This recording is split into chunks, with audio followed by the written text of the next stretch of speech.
Pescuit la Jarchi. Ne-am mutat după locul 1 pe locul 3, după cum ați văzut în videoclipul anterior. O să pun ca și un mesaj în acest videoclip, linkul la primul videoclip. Rămâneți mai departe să vedeți cum se desfășoară partida noastră pe standul 3 la Cuja Jarchi.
Nu pare a fi un pește mare, dar având în vedere că de 3 zile fără, nu de 3 zile, 3 zile fără pește, nu fără bit, a scăpat unul, nu vreau să forțez foarte tare, dar nici el nu vrea să las.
Seara a patra, continuăm cu năditul. Asta e activitatea de toată ziua. În fiecare zi introducem cam 3 găleți din astea, deci în jur de 30 de kg de nadă, compusă din boilesuri, porumb, balune tigrate, pelete și sperăm să vină captura cea mare, deocamdată cu puține rezultate, dar nu ne lăsăm, continuăm. Mai avem câteva zile. Sperăm să scoatem ce e cel mai bun din partida asta.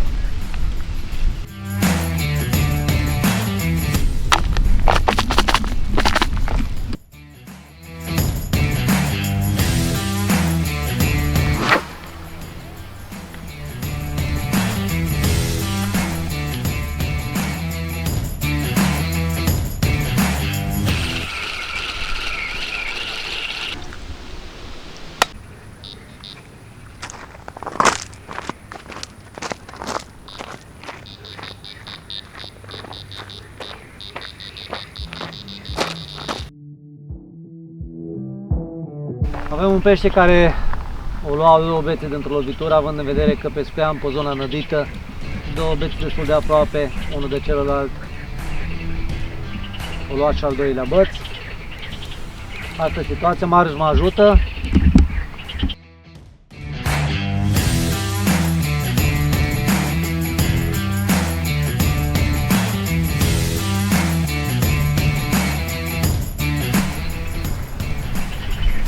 Orice aș face, să simte cum se lovește.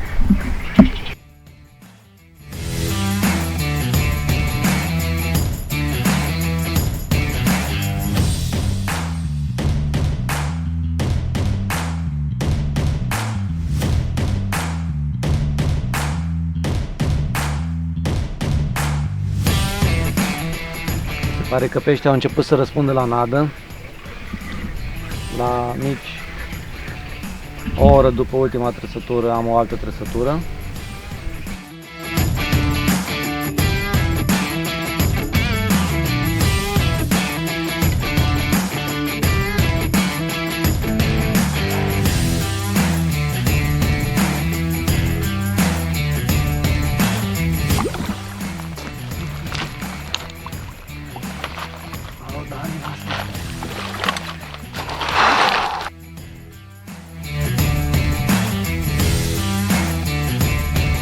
Crab mai mare, îl avem aici, 25 de kg. Boilesurile Masco Bait Hot Squid și-au făcut datoria.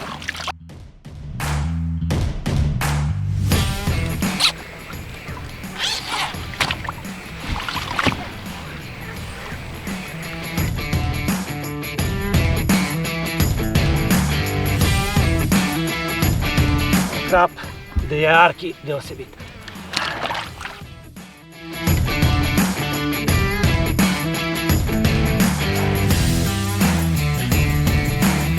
Acum ce am dat drumul la peștele anterior și a mai venit unul. Pește după pește. Am așteptat câteva zile după ei, le-am dat de mâncare și acum au venit.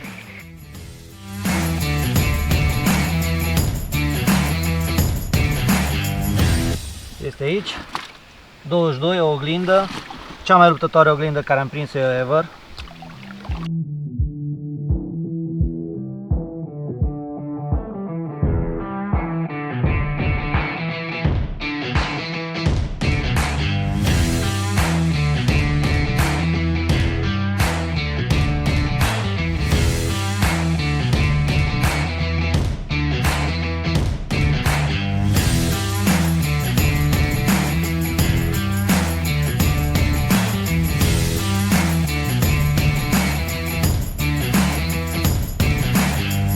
La nici 10 minute,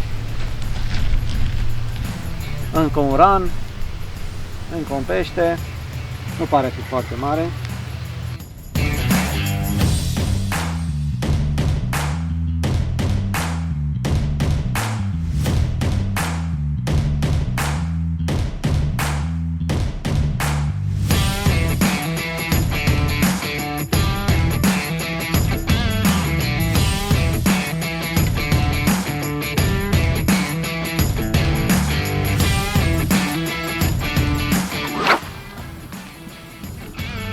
Azi noaptea a fost o noapte plină de aventură, cu vreo 6 pești prinși. Ultimii doi nu i-am filmat, nu au fost ceva foarte mari, ceva în jur de 14 kg, dar ploua foarte tare afară, am avut niște probleme cu camera de filmat GoPro și cu aparatul nu puteam să filmez. Termin de băgat găleata asta, care este formată din semințe, și ne pregătim să mergem să vizităm Zagrebul. Și de ce nu, poate că o să mă duc să văd și o baltă care este aici în apropiere, pe care vreau să mai pescuiesc, se numește Sumbar. Am zis că înainte de a pleca să introduc ceva nadă, pentru că mă voi întoarce înspre seară și atunci nu o să am așa de mult timp, mai ales că după o jumătate de găleată încep mâinile să-ți creeze probleme. E bine să faci 10-15 minute pauză, jumătate de oră, după aia să continui. Să sperăm că peștii o să ne viziteze și la noapte și nu o să fie o întâmplare că ori tras azi noapte din cauza frontului atmosferic, scăzut, din cauza ploilor care au venit în seara trecută.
Am fost într-o excursie astăzi peste ziua la Zagreb. Am văzut câteva din atracțiile turistice a acestui oraș și pe drum la întoarcere am zis hai să mergem să și vedem cum arată balta Sumbar. Am auzit de ea numai lucruri bune, am văzut o baltă deosebită, foarte sălbatică mi s-a părut mie. Am în plan poate anul viitor să o vizitez, nu știu.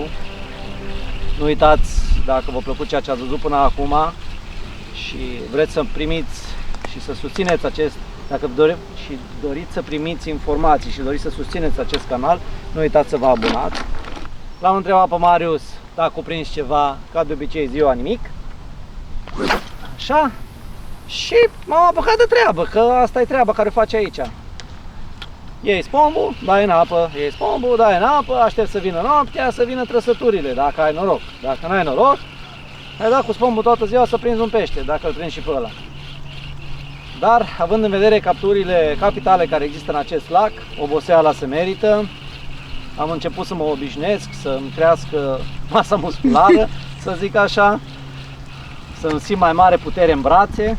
Vă dați seama, după 5 zile de băgat în fiecare zi 20-30 de kilograme, câte 3 găleți din asta în fiecare zi, e o treabă. Da, mă miră că, de fapt, mă bucură că echipamentul care îl folosesc în momentul de față, cu atâta nădire, încă funcționează bine, nu am pierdut niciun spom. Nu am rupt niciun înaintaș. Marius a abandonat locurile care le-a nădit el și s-a tras cu patul lui de nadă lângă mine. Acum avem două paturi de nadă la o distanță de aproximativ 10 metri unul de celălalt. Și sperăm să vină captura cea mare. Mi-am schimbat și mănușa. V-am arătat că... Ce spuneam, că nu s-a rupt nimic. S-a rupt sau Da. s-a spart? Nu, nu s-a rupt.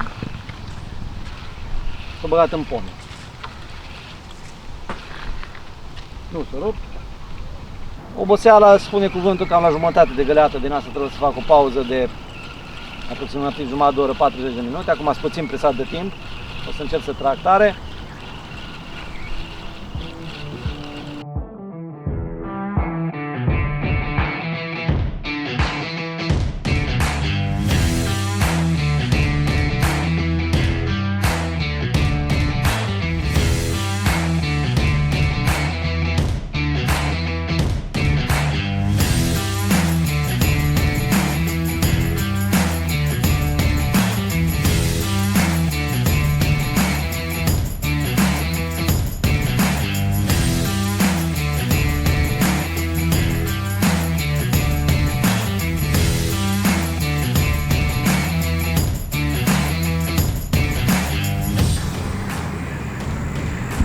Suntem în penultima noapte. Am parte iarăși de un pește foarte bătăios. Nu prea reușesc să-l aduc unde vreau eu. Face ce vrea el. Nu știu unde este, cumva în lateral. Există momente în care efectiv se oprește. Am impresia că s-a agățat. După aia afir cum se întâmplă acum.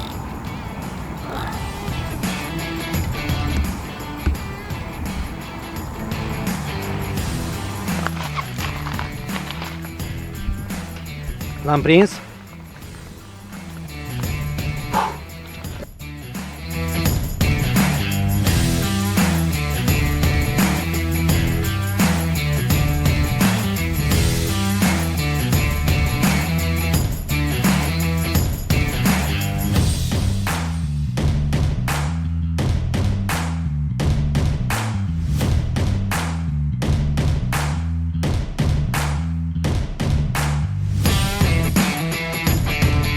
Nu, că e bine. Gata, s-a dus.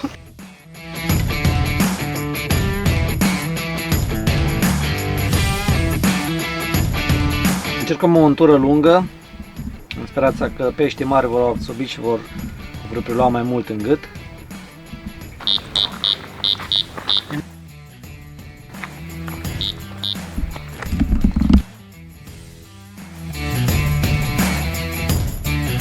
Bine, am apucat să bag celălalt băț și următorul pește.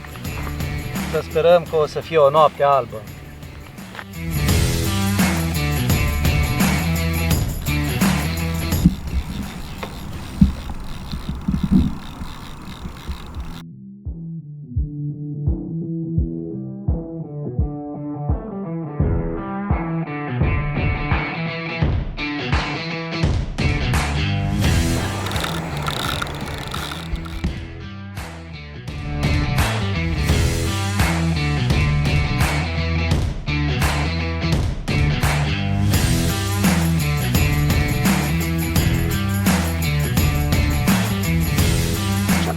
Kilograme.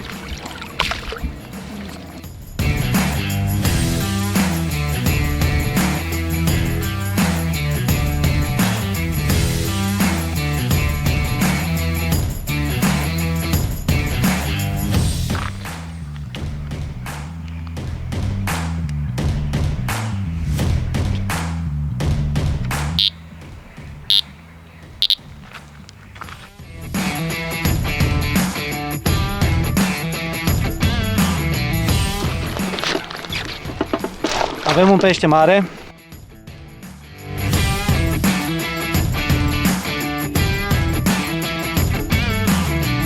Un crab de 26 de kilograme.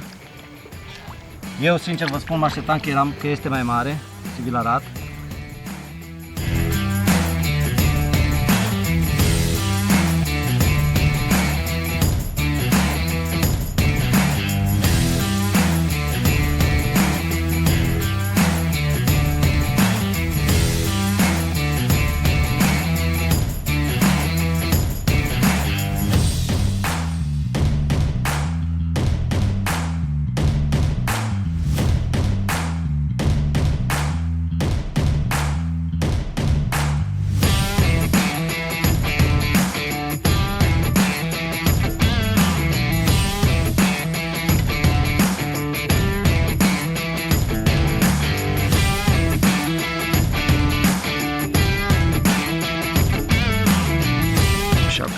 încerc să vi-l prezint.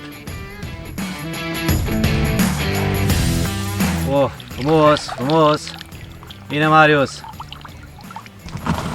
Un nou crab de 22 de kilograme, care a poftit la o bilă de 22 de la Mascobait Hot Squid.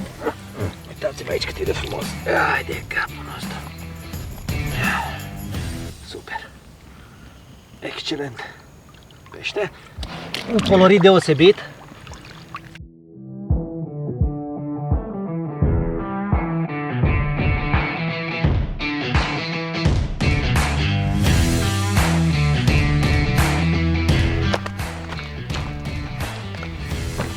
Marius,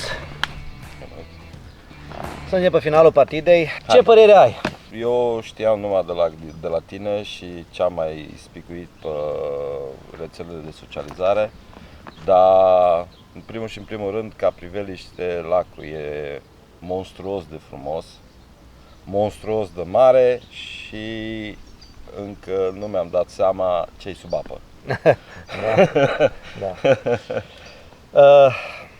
Ca să facem o scurtă recapitulare, când am ajuns din cauza faptului că aici nu pot să faci niciun fel de rezervare, am găsit posibilitatea să rezervăm două standuri. Am ales standul 1. Din păcate acolo apa a fost nu mare, extraordinar de mare, în jur de 10-11 metri. Hău. După 2 zile s-a eliberat un stand apropiat de noi, ne-am mutat pe standul 3 pe care pescuim acum. Au urmat 2 zile în care, ceva în genul ăsta, 1-2 zile în care tatonări. Am tatonat standul, după care am început, pot să zic, să pescuim, să prindem. Peștii nu mănâncă decât noaptea. Da, asta e culmea culmilor, că tu vrei să dormi, ei nu vor. Bașca vin și în haită și te țin treaz până dimineața. Aici în spatele nostru e un drum mai public, să zicem așa, și trece mai multă lume. Ca și concluzii care le-am găsit eu de aici îs no spomb, no fish. Cam asta e toată treaba. Nu vă așteptați să răspundă imediat când ai cu spomb în apă.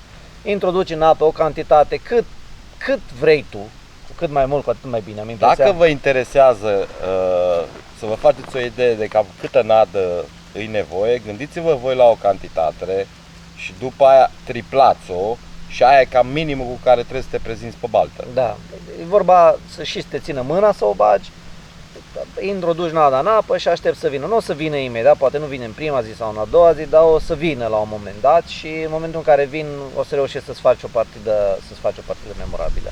Distanța pe care am abordat-o a fost 27 de lungimi de 4 metri, că eu folosesc pentru măsurare de 4 metri, adică în jur de 108 metri, a fost patul de nadă, iarăși un sfat, pescuiți pe patul de nadă, strict pe patul de nadă, nu în stânga, nu în dreapta, pe eventual o deviație de 3-4 metri maxim, dar pe patul de nadă, să fie cât mai compact și eu zic că rezultatele ar trebui să vină.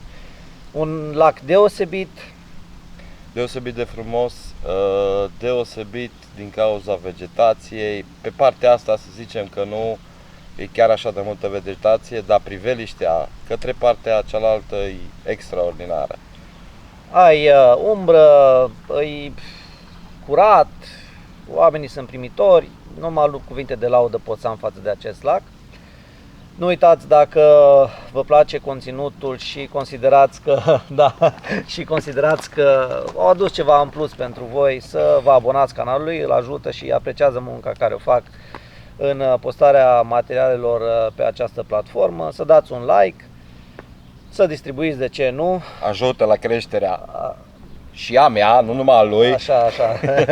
Căutați-l pe Marius pe TikTok, are și pe YouTube. Canalul se numește pe YouTube, cred că Just Carp, și pe TikTok, cum se numește? Marius Venter, exact. Căutați-l și o să vedeți acolo mai multe videoclipuri scurte. Noi mai avem în față o ultimă noapte în care sperăm să mai prindem ceva pești mari. O să fie o noapte destul de ciudată, adică prognozele spun că o să plouă și noi mâine dimineață avem de gând să părăsim acest minunat loc. Acum să sperăm că chiar dacă o să plouă, ce urmăm noi să facem acum, adică să terminăm tot, să radem tot, să mergem cu bagaje cât mai puține acasă, va și da rezultate la noapte. Eu mă bucur că am reușit să venim împreună, să ne simțim bine. Mă bucur că la un moment dat aveam impresia că partidul o să fie un eșec. Dar ne-am încurajat reciproc. Da, ne-am încurajat.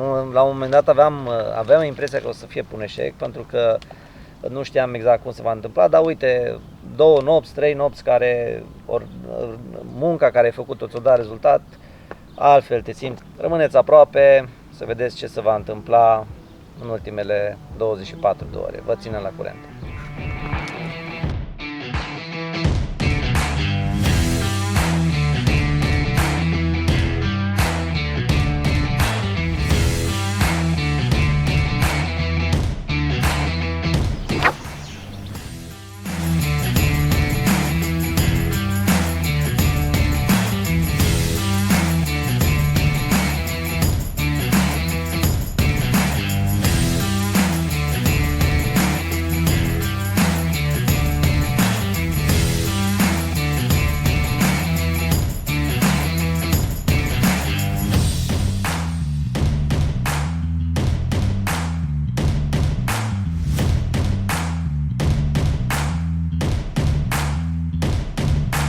Să vă arăt și la ce am încercat să pescuiesc aici, la ce monturi am reușit să prind peștii. Inițial am încercat să pescuiesc cu LED clip, cum este acesta. Am observat că trăsăturile mai multe mi-au venit la montură de tip inline. Distanța la care am nădit a fost de 108 metri și am încercat să pescuiesc la 100, 104, 108, 112 metri. Cel mai bine mi-a venit de pe padunadă, adică exact la 108 metri, dacă a căzut acolo în locul în care a trebuit, atunci în principiu montura a fost luată de pește. Am dipuit momelele de cârlig deoarece consider că este mai atrăgătoare momela de cârlig, am în vedere că am în apă și boilesurile respective și sper ca aceasta să fie luată înainte de boilesuri, dar răspunsul peștilor a fost foarte bun și continuăm să vedem ce o să iasă.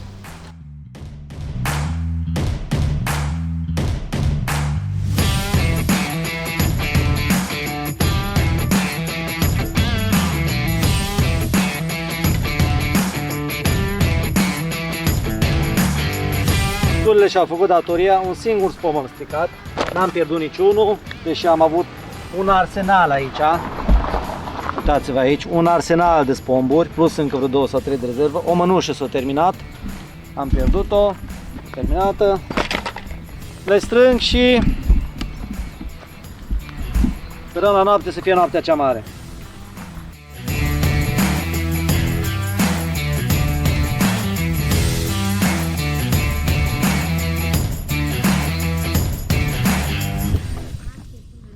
Da, eu filmez. Eu v-am arătat mașina, dar nu v-am arătat.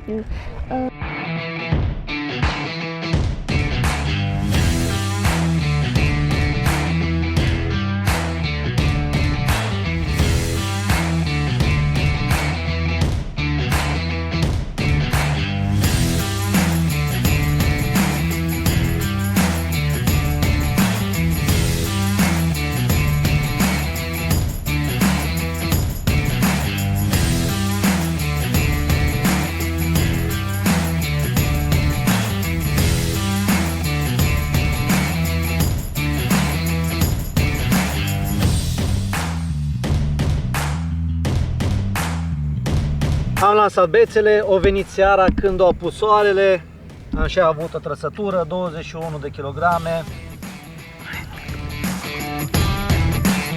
Uitați-vă cât e de frumos!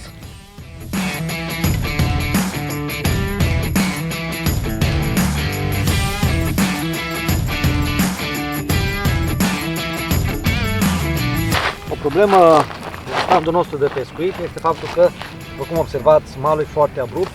Am acum o trăsătură, trebuie să mă cobor jos tot peștele. Întotdeauna trebuie să fii atent să nu cazi.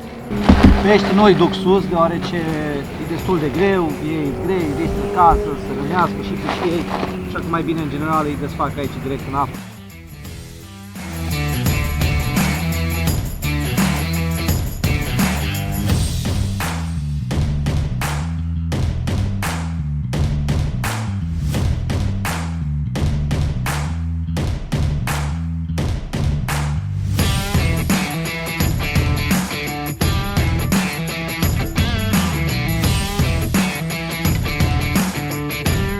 Eu am dat drumul peștelui anterior, nu mai tras la un băț, având în vedere că eram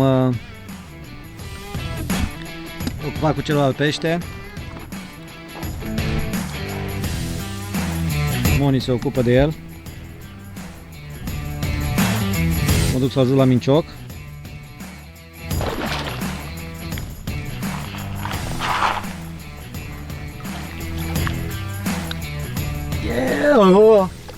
Este.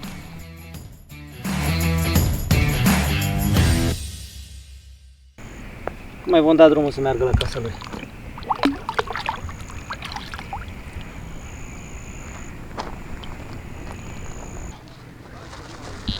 Oh. Oi mei!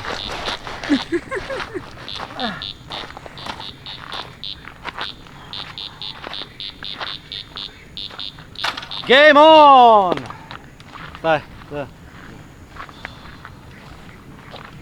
Triplu deal, niciun băț în apă. Numai ce am dat drumul la celălalt.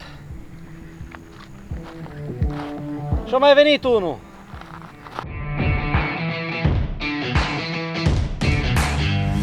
Acum suntem siguri că nu mai trage niciunul. Un nou crab de 21 de kilograme.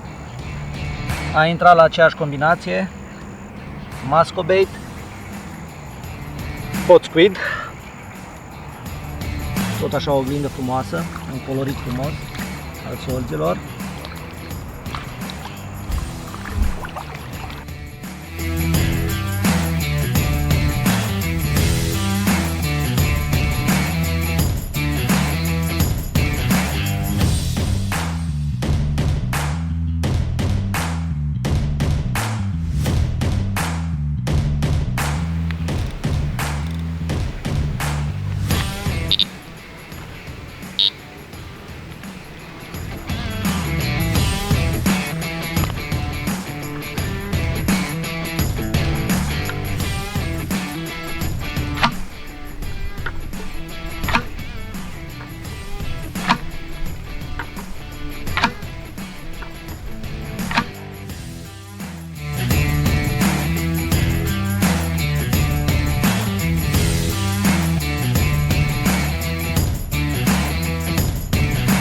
După cei 3 pești a venit un frumos crab comun de 27 de kilograme, care a poftit tot la 22 de la Muscobait.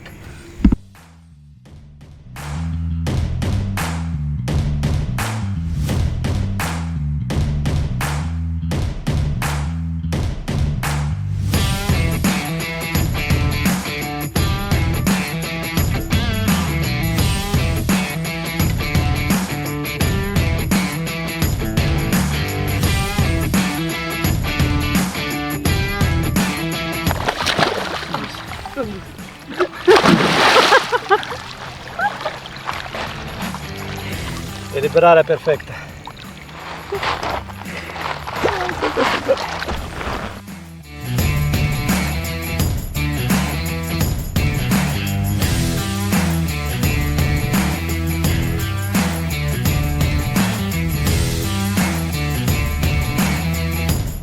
Marius, drum bun.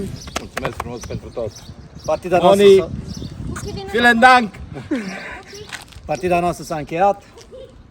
Cât ai până acasă? Oh, mamă, 7 ore, cam acolo. 7 ore, da, o să ne mai oprim. Noi, nu, acum nu mai tragem. Știm unde mergem. Noi ne pregătim să mergem la mare, la soare. Distracție. Mulțumim. Ne vedem în octombrie. Ne vedem în octombrie, da. Ne vedem în octombrie. Încă o dată. Drum Mersi, bun. Ionut. Ciao. Ciao, ciao. Partida noastră s-a încheiat. Eu zic că a fost o partidă bună. Nu am reușit să prindem acel crab de 30 de kg pe care îl speram eu cel puțin. Mă bucur pentru Marius că a reușit să obțină un nou record personal, un amur frumos, deosebit de mare, așa nu l-am văzut în viața mea, de 29 de kg. Eu am prins destul de mulți pești, 15, 16, mulți pești peste 20 de kg, după cum ați văzut în videoclip. Vedetele partide, un crab de 26 și încă un crab de 27 de kg, un comun și o oglindă. Ce pot să trag ca și concluzii? No spom, no fish. Pe balta asta nu există ideea de a nu nădi. Trebuie să nădești non-stop, permanent, cât poți, cât te țin mușchii. Pot să spun că am crescut în forță în această partidă. Așa că dacă veniți aici, nădiți fără niciun fel de grijă, pentru că o să vă vină și rezultatele. Dacă vă gândiți unde sunt acum, noi am ajuns la un camping, Lanterna Camping Resort se numește. O să am un videoclip pe canal în care prezint acest camping. Nu este genul meu de conținut, dar consider că este o locație care merită vizitată. În descrierea acestui videoclip o să găsiți și un cod de reducere pentru acest camping. Am zis că dacă tot ajungem până în Croația, măcar să încercăm să și facem un mic concediu la mare, să ne odihnim după atât a dat cu scombul, nu?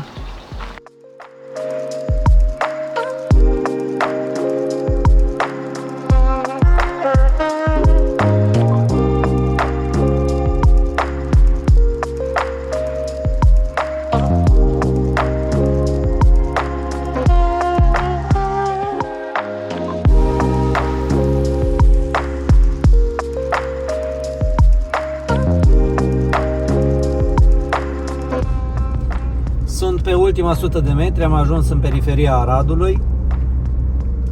Obositor drumul. Aventura noastră în Croația s-a terminat.